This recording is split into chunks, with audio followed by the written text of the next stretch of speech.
రెడీనా? పాత్రికేయ మిత్రులందరికీ నా హృదయపూర్వక నమస్కారం. ఈరోజు సిట్ ఎగ్జామినేషన్లో ఒక విట్నెస్గా లిక్కర్ స్కామ్కి సంబంధించి నన్ను సమ్మన్ చేయడం జరిగింది. దాంట్లో ప్రధానంగా 4 ఇష్యూస్కి సంబంధించి ప్రశ్నలు సంధించడం జరిగింది. మొట్టమొదటి ప్రశ్న 2019 చివర్లో హైదరాబాద్లో మా ఇంట్లో, జర్నలిస్ట్ కాలనీలో ఉన్నటువంటి మా ఇంట్లో ఒక మీటింగ్ జరిగిందా? రెండవ సమావేశం విజయవాడలో మా యొక్క నేనుండేటటువంటి నివసించేటటువంటి విల్లాలో రెండవ మీటింగ్ జరిగిందా? ఈ రకంగా లిక్కర్కి సంబంధించి 2 మీటింగులు జరిగాయన్నటువంటి విషయాన్ని ఏపీ ఎండి బ్రెవరీస్ కార్పొరేషన్ ఎండి వాసుదేవరెడ్డి గారు కానీ, సత్యప్రసాద్ స్పెషల్ ఆఫీసరు ఇద్దరు కూడా కన్ఫర్మ్ చేయడం జరిగింది. ఈ యొక్క 2 సమావేశాల్లో లిక్కర్కి సంబంధించి జరిగినటువంటి ఈ 2 సమావేశాల్లో మీరు ఏ విషయాలు చర్చించారు, దాన్ని వివరంగా చెప్పండి అన్న విషయాన్ని సిట్ అధికారులు ప్రశ్నించడం జరిగింది. ఎవరెవరు దా మీటింగ్కి అటెండ్ అయ్యారు అన్నటువంటి విషయాన్ని కూడా ప్రశ్నించారు. ఆ ప్రశ్నకు సమాధానంగా ఈ 2 మీటింగులు జరిగినటువంటి మాట వాస్తవమే. మొట్టమొదటి సమావేశం హైదరాబాదులో మా ఇంట్లో జర్నలిస్ట్ కాలనీలో జరిగింది. ఆ సమావేశానికి వాసుదేవరెడ్డి, సత్యప్రసాద్, ఎంపీ మిథున్ రెడ్డి, నేను, కసిరెడ్డి రాజశేఖర్ రెడ్డి, సజ్జల శ్రీధర్ రెడ్డి అంటే ఎస్పీవై డిస్టరీస్, వీళ్ళు అటెండ్ కావడం జరిగిందన్నటువంటి విషయాన్ని తెలియజెప్పడం జరిగింది. రెండవ సమావేశంలో కూడా వీళ్ళే అటెండ్ కావడం జరిగింది విల్లాలో, విజయవాడ విల్లాలో అని చెప్పినప్పుడు, రెండవ సమావేశంలో ఓఎస్డి కృష్ణమోహన్ రెడ్డి గారు, ఐఏఎస్ ధనంజయ రెడ్డి గారు అటెండ్ అయ్యారా అన్నటువంటి ప్రశ్నకి నాకు గుర్తున్నంత వరకు వాళ్ళిద్దరూ అటెండ్ కాలేదు అన్నటువంటి విషయాన్ని నేను చెప్పాను. ఒకవేళ అటెండ్ అయి ఉంటే మళ్ళీ నెక్స్ట్ మీరు పిలిచినప్పుడు ఒక్కసారి రికలెక్ట్ చేసుకొని చెప్పడం జరుగుతుంది అన్నటువంటి విషయాన్ని తెలియజేశారు. ఆ సమావేశంలో ఏం చర్చించారు అన్నటువంటి విషయానికి లిక్కర్ పాలసీ గురించి చర్చించడం జరిగింది అని బదులు ఇవ్వడం జరిగింది. లిక్కర్ పాలసీలో మీరు ఏదైనా కిక్ బ్యాక్స్ గురించి మాట్లాడారు, మీరు టోటల్ కిక్ బ్యాక్స్ ఇంత అమౌంట్ వస్తుంది అనని వాసుదేవరెడ్డి, సత్యప్రసాద్ ఇద్దరు కూడా కిక్ బ్యాక్స్ విషయం మీరు మాట్లాడారు, సాయిరెడ్డి మాట్లాడాడు అన్నటువంటి విషయాన్ని వాళ్ళిద్దరూ చెప్పారు అన్నటువంటి విషయాన్ని ప్రశ్నించడం జరిగింది. దానికి సమాధానంగా కిక్ బ్యాక్స్ విషయం అనేటటువంటిది లేదు, ఆ విషయం నాకు తెలియదు, ఆ విషయం చర్చకు రాలేదు, ఒకవేళ అటువంటి నాకు గుర్తున్నంత వరకు కిక్ బ్యాక్స్ విషయం నాకు తెలియదు అన్నటువంటి విషయాన్ని చాలా స్పష్టంగా చెప్పాను. ఈ సమావేశానికి కృష్ణమోహన్ రెడ్డి, ధనంజయ రెడ్డి అటెండ్ అయ్యారా అన్నటువంటి ప్రశ్నకు సమాధానంగా వాళ్ళిద్దరూ అటెండ్ అయినట్టుగా నాకు తెలియదు, నాకు గుర్తులేదు అన్నటువంటి విషయాన్ని కూడా చాలా స్పష్టంగా చెప్పడం జరిగింది. ఇక ఈ కిక్ బ్యాక్స్ ఏదైతే రాజ్ కసిరెడ్డి తీసుకున్నాడో, కలెక్ట్ చేశాడో, అది ఎవరికి వెళ్ళాయి అన్నటువంటి విషయం ప్రశ్నించడం జరిగింది. కిక్ బ్యాక్సే లేనప్పుడు, కిక్ బ్యాక్స్ విషయం నాకు తెలియనప్పుడు ఈ ప్రశ్నకి సమాధానం నేను చెప్పలేను అని చాలా వివరంగా చెప్పడం జరిగింది. ఇక రెండవ ప్రశ్న, నేను రికమెండ్ చేసి రాజ్ కసిరెడ్డి, సజ్జల శ్రీధర్ రెడ్డి, మిథున్ రెడ్డి, కోరిక మేరకు అరబిందో కంపెనీ నుంచి 100 కోట్ల రూపాయలు రాజ్ కసిరెడ్డి చెప్పినటువంటి కంపెనీస్ ఏదైతే ఉన్నాయో అడాన్ డిస్టిలరీస్కి,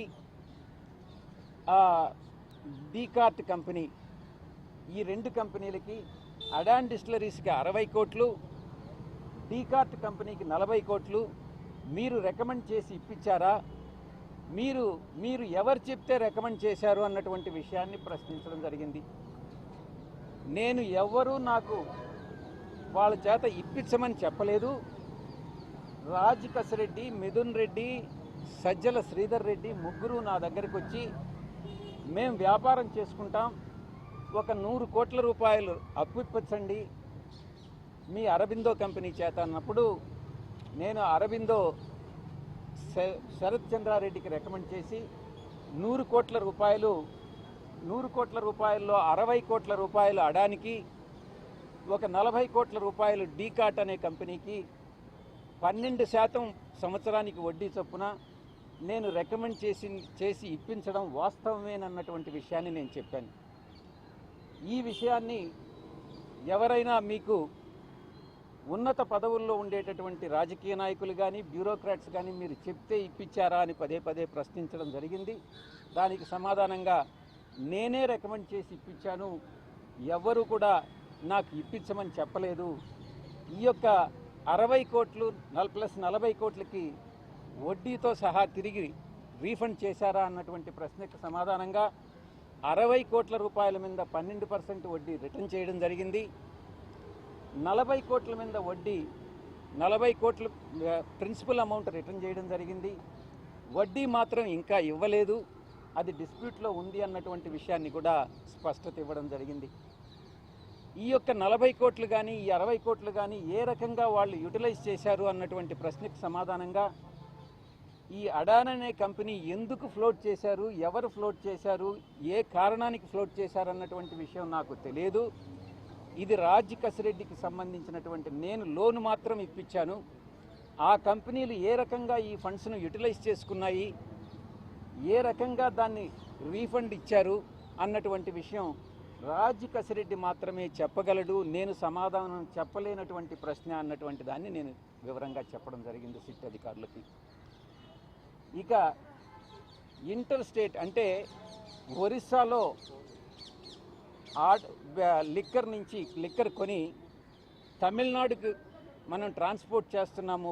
ఒరిస్సాలో సెల్లరు, తమిళనాడులో బయ్యరు ఉన్న రీతిగా ఒక ఏదైనా ట్రాన్సాక్షన్స్ ఆంధ్రాలో ఎంటర్ అయిన తర్వాత ఆ యొక్క సరుకుని డైవర్ట్ చేసి ఆ ఏదైతే డిఫరెన్స్ ఉంటుందో డ్యూటీలో అది సేవ్ చేసుకొని ఈ రకంగా ఏదైనా సేల్స్ డ్యూటీ లేకుండా పెట్టినటువంటి ఏదైనా సేల్స్ ఉన్నాయా అన్నటువంటి విషయానికి నేను ఏ రోజు కూడా లిక్కర్ సేల్స్ విషయంలో కానీ, లిక్కర్ విషయంలో కానీ 3 నెలల మొట్టమొదటి 3 నెలల తర్వాత నేను జోక్యం చేసుకోలేదు అన్నటువంటి విషయాన్ని చాలా స్పష్టంగా చెప్పాను.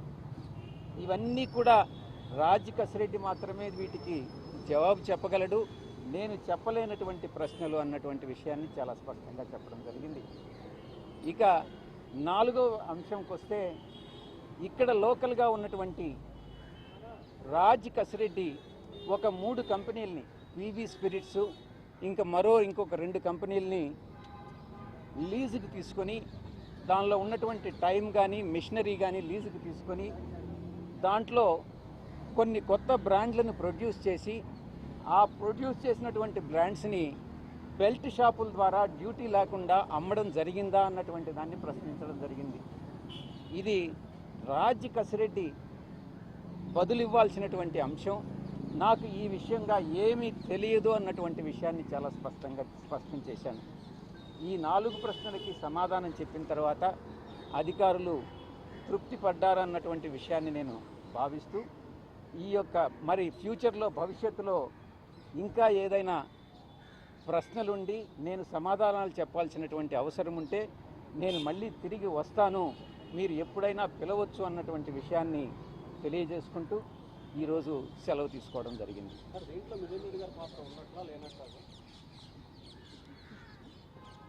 నాకున్న సమాచారం ప్రకారం మిథున్ రెడ్డి గారికి రేపు రమ్మని నోటీసులు ఇవ్వడం జరిగింది. ఈ ప్రశ్నని మీరు పివి మిథున్ రెడ్డి గారిని అడగండి.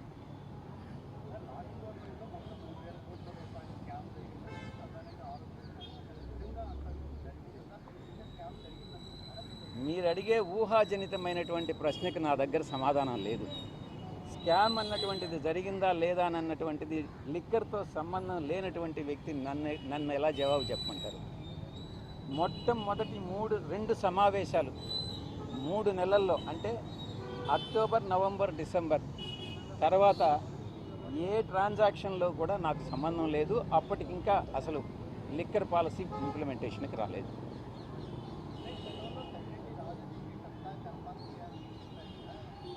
అప్పుడు ఆ రోజు చెప్పాను, ఈరోజు చెప్తున్నాను. నాకు తెలియని విషయాలు నాకు తెలిసినట్టుగా నేను చెప్పను. మీరు రాజ్ కసిరెడ్డి ఎప్పుడైతే అబ్స్కాండింగ్లో ఉన్నాడు, ఎప్పుడైతే ఆయన దొరికి తీసుకొస్తాడో మీరు రాజ్ కసిరెడ్డిని అడిగి తెలుసుకోవాలి.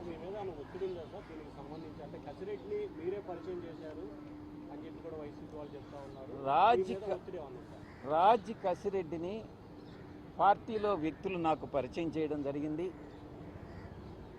2017-18లో అనుకుంటా రాజ్ కసిరెడ్డి పార్టీలోకి వచ్చారు. అతను ఒక తెలివైనటువంటి క్రిమినల్, ఆ క్రిమినల్ మైండ్ సెట్ ఉండేటటువంటి వ్యక్తి. అంత క్రిమినల్ బ్రెయిన్ ఉంది అన్నటువంటిది తెలియక పార్టీలో పెద్దలందరూ కూడా పరిచయం చేస్తే నేను ఎంకరేజ్ చేసినటువంటి మాట వాస్తవం. నేను అబద్ధం చెప్పదలుచుకోలే. మొట్టమొదటిగా అతనికి ఎన్ఆర్ఐ విభాగం అప్పగించా. ఆ తరువాత సోషల్ మీడియా చూసుకోమని చెప్పా. ఆ తరువాత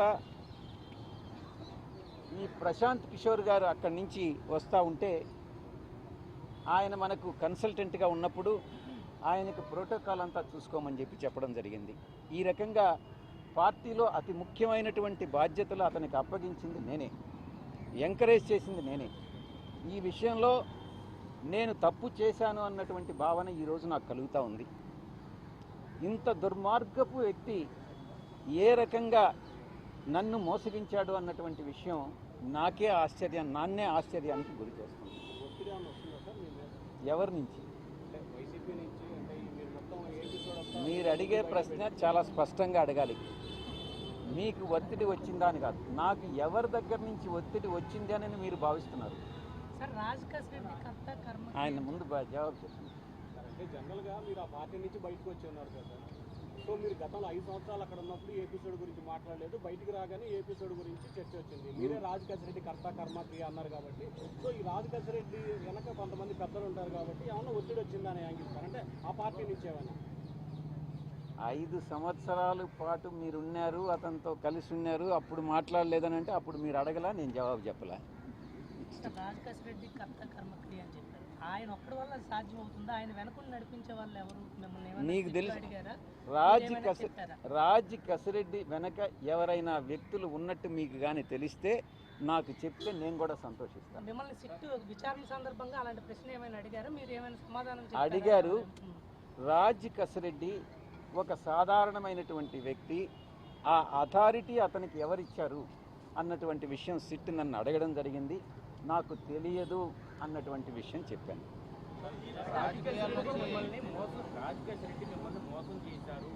నన్ను మోసం చేయలే, పార్టీని మోసం చేశాడు, ప్రజలను మోసం చేశాడు.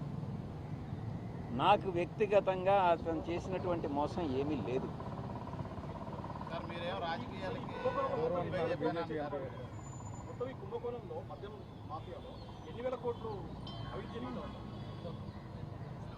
ఆ కుంభకోణం గురించి మీరు ఏదన్నా నాకు చెప్తే నేను కూడా సంతోషిస్తాను.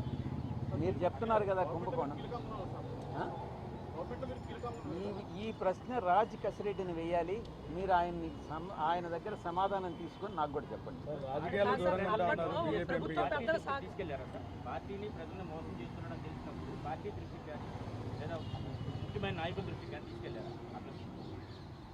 పార్టీలో అందరికీ అతను మోసం చేశాడని ఈరోజు తెలుసు. మీకు ఎలా తెలిసింది? ప్రజలందరికీ తెలుసు. మీకు ఎలా తెలిసిందో పార్టీలో అందరికీ కూడా అలాగే తెలుసు. అప్పట్లో ప్రభుత్వ పెద్దల సహకారం వాళ్ళ సపోర్ట్ లేకుండా ఇంత పెద్ద నెట్వర్క్ నడిపించడం సాధ్యమవుతుంది. మీరు అడిగిన క్వశ్చనే మళ్ళీ అడుగుతున్నారు. దానికి మీరు అది నాకు తెలియదని నేను చెప్పాను. మీకేదన్నా తెలిస్తే ఎవరు అథారిటీ ఇచ్చారని మీకేదన్నా తెలిస్తే నాకు కూడా చెప్పండి, మీరు సంతోషిస్తాను. కూడా అప్పట్లో కీలకంగా ఉన్నారు కదా, మీకు తెలిసే అవకాశం ఉంటుందని అడుగుతున్నాను. కీలకంగా రాజకేశ్ రెడ్డిని పరిచయం చేశాను, అదానికి డబ్బులు 100 కోట్లు అప్పు ఇచ్చానని చెప్పారు కదా. పదే పదే మిత్రులందరూ కూడా, పాత్రికేయ మిత్రులు ఒక్క విషయాన్ని చాలా స్పష్టంగా చెప్పదలుచుకున్నా. పదే పదే యూట్యూబ్ ఛానల్స్లో కానీ శాటిలైట్ ఛానల్స్లో కానీ సాయిరెడ్డి నెంబర్ 2 సాయిరెడ్డి నెంబర్ 2 అని నన్ను చెప్తున్నారు పార్టీలో. నేను ఒక్కటే చెప్తా ఉన్నా, ప్రాంతీయ పార్టీలో నెంబర్ 2 అనే స్థానమే ఉండదు.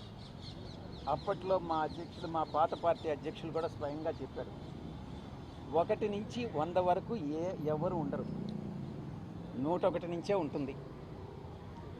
ప్రాంతీయ పార్టీలో ఎవరైనా కూడా నేను నెంబర్ 2 అనేది కానీ భావిస్తే అది అంతా మిథ్య మాత్రమే. రెండవది, మీరు చెప్పినట్టుగా అధికారంలో లేనప్పుడు 2014 నవంబర్ నుంచి 2019 అధికారంలోకి వచ్చేంత వరకు మే 28వ తారీఖు వరకు పార్టీని సింగిల్ హ్యాండెడ్గా నేనే మోసాను.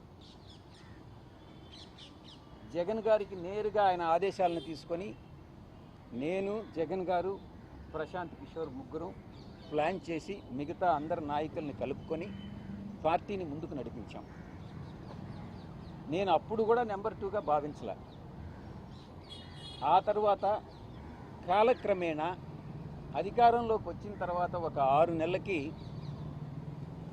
ఈ నెంబర్ 2 అనేటటువంటిది మిథ్య అనేటటువంటిది నేను కూడా గమనించాను. ఈ యొక్క కోటరీ నేను గతంలో ఏదైతే చెప్పానో, ఈ కోటరీ సభ్యులందరూ కూడా నా మీద తినగవేము తీయనుండు అనేటటువంటి సామెత నాకు గుర్తొస్తూ ఉంది.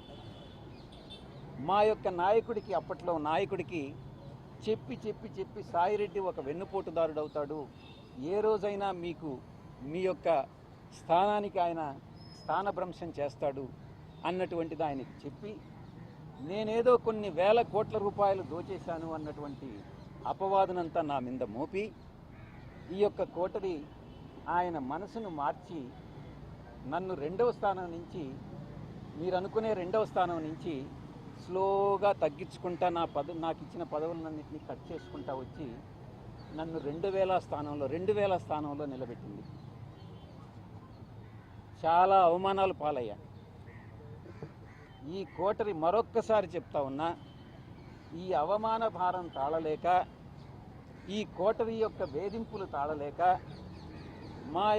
నాకు అప్పట్లో నా నాయకుడైనటువంటి జగన్మోహన్ రెడ్డి గారి మనసులో స్థానం లేదని గ్రహించి వేదన చెంది నేను పార్టీ వీడడం జరిగిందే తప్ప వేరే ఏ కారణం కాదు. మరొక్కసారి చెప్తా ఉన్నాను, మీరు ఈ రోజుకు కూడా ఈ యొక్క యూట్యూబ్ ఛానల్స్లో పార్టీలో నెంబర్ 2గా ఉన్నటువంటి వ్యక్తి విడిపోయాడు, పార్టీలో నెంబర్ 2గా ఉన్నటువంటి వ్యక్తి విశ్వాసఘాతకానికి పాల్పడ్డాడు, పార్టీలో నెంబర్ 2గా ఉన్నటువంటి వ్యక్తి జగన్మోహన్ రెడ్డి గారిని మోసం చేసి వెళ్ళిపోయాడు అని పదే చాలా న్యూస్ ఛానల్స్లో మా వాళ్లే కొన్ని రాయిస్తూ ఉన్నారు, మీరు కొన్ని రాస్తూ ఉన్నారు. దాంట్లో కొన్ని పెయిడ్ ఆర్టికల్స్ ఉన్నాయి, కొన్ని మామూలుగా మీరేదో ఆత్మసంతృప్తి కోసం మీరు రాసుకుంటా ఉన్నారు. నేను అధికారం వచ్చిన 6 నెలల్లో నా యొక్క 2వ స్థానం 2000 స్థానానికి పడిపోయింది. కాబట్టి దయచేసి నేనేదో నెంబర్ 2 స్థానంలో ఉన్నాను అన్నటువంటి విషయాన్ని మర్చిపోండి, తిరిగి రాయవద్దు అని మీకు అందరికీ కూడా విన్నవిస్తున్నాను. బీజేపీలో జాయిన్ అవబోతున్నారు. వచ్చే రాజ్యసభ సీట్లు కూడా మీరే మళ్ళీ పోటీ చేస్తారు. ఇంకోటి కూడా, ఏ సాక్షి అయితే నేను ఛానల్ పెట్టానో మొదటి నుంచి కంపెనీ ఇన్కార్పొరేషన్ నుంచి లాంచ్ వరకు నేను చూశాను. అదే సాక్షిలో ఎవరో ఒక అతను చెప్తా ఉన్నాడు, ఆ ముసలివాడు వ్యవసాయం చేసుకుంటానన్నాడు, వీడికి ఈ రాజకీయాలన్నీ ఎందుకు అని ఏదో వ్యాఖ్యలు చేశారు. కేఎస్ఆర్ లైవ్ షో అనుకుంటా. నేను రాజీనామా చేసిన రోజున, సిఐడి వాళ్ళు నన్ను పిలిచిన రోజున, ఈ 2 సందర్భాల్లో మాత్రమే నేను బయట మాట్లాడింది. మిగతా ఎవరో ఏదో మాట్లాడుకుంటూ కొంతమంది నన్ను తిరిగి ఎంపీ కింద రాజ్యసభకు నన్ను పంపిస్తున్నారు. మీలోనే చాలామంది, చాలా టీవీలన్నీ నన్ను బీజేపీ రాష్ట్ర అధ్యక్షుని చేస్తున్నారు, నన్ను బీజేపీ ఇన్ఛార్జ్ వేరే రాష్ట్రానికి పంపిస్తూ ఉన్నారు. మీరే ఏదేదో ఊహించుకుంటా ఉన్నారు. నాకు సంబంధించినంత వరకు నేను ఏ రోజు నాకు ఎంపీ స్థానం నేను అడగలే, తిరిగి రావాలని నేను అనుకోలే. నేను వ్యవసాయం అని అంటే వ్యంగ్యంగా ముసలోడు వ్యవసాయం చేసుకుంటానన్నాడు, మళ్ళీ ఈ రాజకీయాలు ఏంది అని మీరే నేను రాజకీయాల్లో ఎంటర్ అయిపోయినట్టు రీఎంట్రీ అని ఈ రకంగా రకరకాలైనటువంటి వ్యంగ్యాస్త్రాలన్నీ కూడా సంధిస్తూ ఉన్నారు. ఇది తప్పు. ఇప్పుడు మీరు వ్యాపార రంగంలో నేను ఏదైనా చేయొచ్చు, రాజకీయాల్లో రీఎంట్రీ కావాలి అని అంటే మీ యొక్క పర్మిషన్ కావాలన్నా నా ఇష్టం. నేను కావాలంటే రీఎంట్రీ అవుతా, మీ పర్మిషన్ ఏం అక్కర్లేదే. నేను వ్యవసాయం నేను వదిలేసుకుంటా, నా ఇష్టం. వ్యాపార రంగంలో ఎంటర్ అవుతా, నా ఇష్టం. దానికి మీ పర్మిషన్ అవసరం లేదే, దానికి వ్యంగ్యాస్త్రాలు అవసరం లేదే, దానికి సాక్షి ఛానల్లో వ్యాఖ్యానాలు అవసరం లేదే. నా వరకు నేను చిత్తశుద్ధితో ఏదన్నా ఉంటే నేనే చెప్తా ఉన్నాను. నేను ఎంపీ పదవి తిరిగి ఆశించలేదు అని నేనే చెప్తున్నాను. అలాంటప్పుడు మీరు ఎలా రాస్తారు ఇవన్నీ? So thank you very much. ఇంకా స్కామ్ అసలు జరిగిందా జరగలేదా, అలాగే దీని వెనక ఒక బిగ్ బాస్ ఉన్నారని చెప్పి విస్తృతంగా ఒక ప్రచారం అయితే జరుగుతుంది సార్. ఎవరు ఆ బిగ్ బాస్ మీకు తెలిసి? స్కామ్ జరిగిందా లేదా అన్నటువంటిది రాజశేఖర్ రెడ్డిని అడగండి. దొరక్కుంటే నన్ను ఏం చేయమంటారు? నేను పట్టించేది పోలీసు వాళ్ళని అడగండి, పట్టిస్తారు. బిగ్ బాస్ ఉన్నారా లేదా అన్నటువంటి విషయం నాకు తెలియదు, నిజంగా కూడా నాకు తెలియదు. ఆ బిగ్ బాస్ ఎవరైనా మీ దృష్టిలో ఉంటే మీరు ఎవరో చెప్పండి, నేను కూడా వింటాను. సార్, ఈ స్కామ్లో ముడుపుల వసూలు కోసం ఒక పెద్ద హవాలా నెట్వర్క్ ఏర్పాటు చేశారు. దాంట్లో కొంతమంది క్రూషియల్ రోల్ పోషించారనేది ఒక ఆరోపణ సార్. ఆ విషయం మిమ్మల్ని ఏమైనా అడిగారు?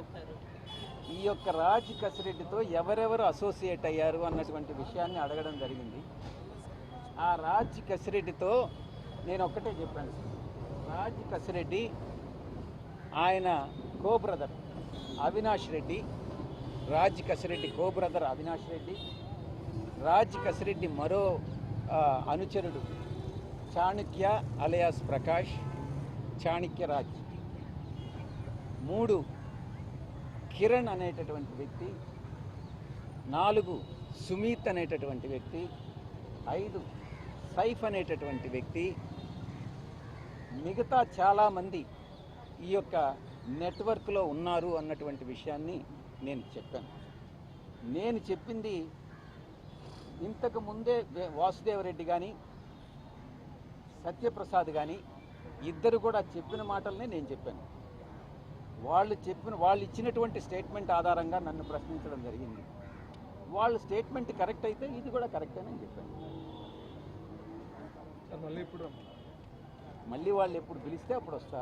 నిన్నటికి మీరందరూ ఎంత, నాకేమీ అత్యుత్సాహం లేదు, మీకు అత్యుత్సాహం ఉన్నట్టుగా ఉంది. 18వ తారీఖు వాళ్ళు నోటీస్ ఇస్తే సాయిరెడ్డి అత్యుత్సాహంగా ఏదో జగన్ గారి మీద చెప్పేయాలని ముందుగా వచ్చి చెప్పేస్తున్నాడు అనేటటువంటి భ్రాంతిని మీరు కలిగించారు. ఈనాడు ఆంధ్రజ్యోతి నన్ను సమ్మన్ చేశాయా, లేకుంటే సిట్ నన్ను సమ్మన్ చేసిందా? ఈ రకమైనటువంటి జర్నలిస్టు ప్రమాణాలు మానుకోండి. జర్నలిస్టు విలువల్ని మీరు కాపాడండి.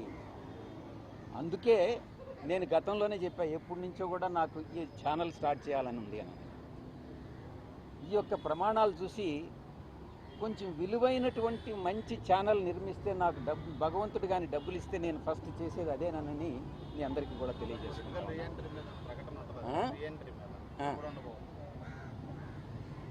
మీరు నన్ను ఎప్పుడు పొలిటికల్ రీఎంట్రీ అడుగుతారో ప్రజలు, పొలిటికల్గా మీరు రీఎంటర్ కాండి అని ప్రజలు కానీ అడిగితే నేను తప్పకుండా ఎంటర్ అవుతాను. నేను రాజ్యసభ పోటీలో లేను. సార్, మీరు అన్న అవినాష్ రెడ్డి ఎవరు sir? Raj Kasireddy co brother. Avinash Reddy wife, Raj Kasireddy wife అక్కల చెల్లి. అనిరుద్ధ్ రెడ్డి అని ఒక అతను అదాంలో ఉన్నారు, ఆయన అవినాష్కి ఏమవుతారు సార్? అనిరుద్ధ్ రెడ్డి అని అవినాష్ రెడ్డి అనిరుద్ధ్ రెడ్డి అని ఆయన కూడా రాజ్ కసిరెడ్డి బంధువే. అంటే ఇప్పుడు అవినాష్కి ఏమైనా అవుతారా? వేరు వేరు కదా సార్.